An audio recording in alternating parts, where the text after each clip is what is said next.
Pelayan firman Tuhan, Jadi Pendeta tidak bisa John Ratu Indah merdeka lalu Teach. gitu saja. Gak bisa. Ada ikatan, ada janji hati yang diikat bersama.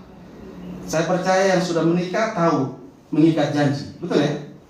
Masih ingat janji nikahnya? Masih?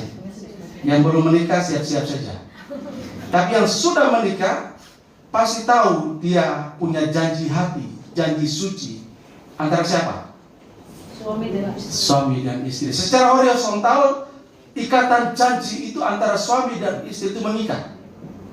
Makanya sekali menikah selamanya tidak boleh dipisahkan. Karena ada ikatan perjanjian, ada janji suci yang dideklarasikan, yang diikrarkan oleh laki-laki dan perempuan secara horizontal. Yang keduanya mengikat dirinya satu sama yang lain. Tetapi secara vertikal, laki-laki dan perempuan itu bukan saja mereka berdua yang mengikat janji, tapi dia juga mengikat janji dengan Tuhan secara vertikal.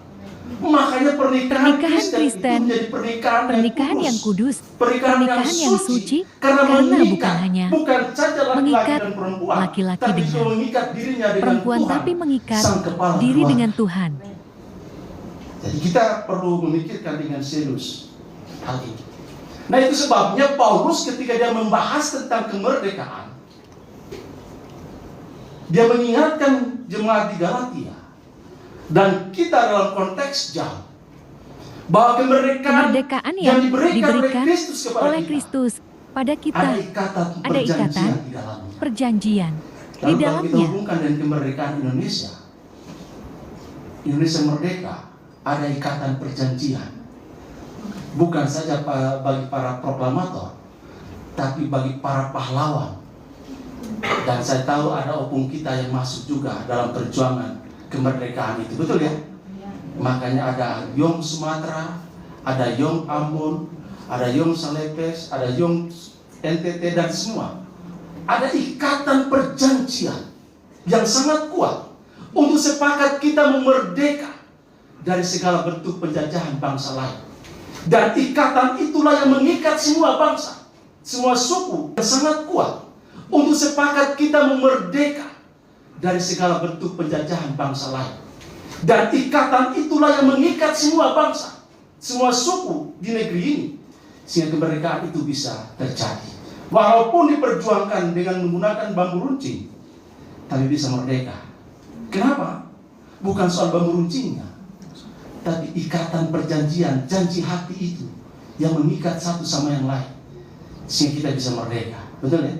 Walaupun Belanda berusaha untuk mengadu domba dengan politik divide, berusaha untuk mengadu domba, memecah belah.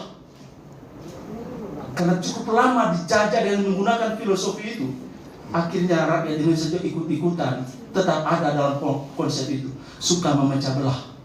Seperti itu.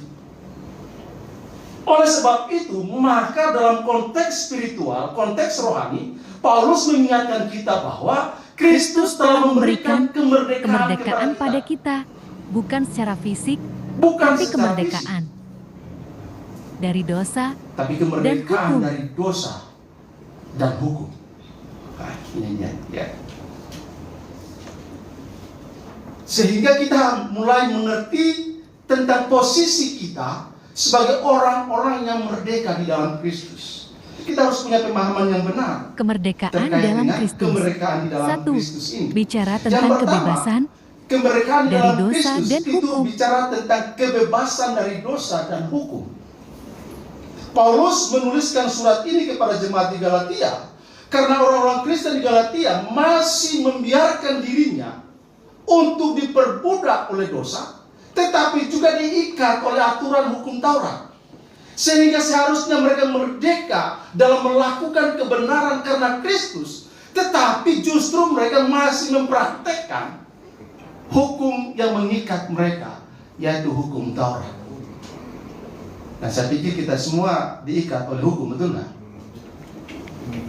Apalagi hukum budaya yang mengikat kita. Ada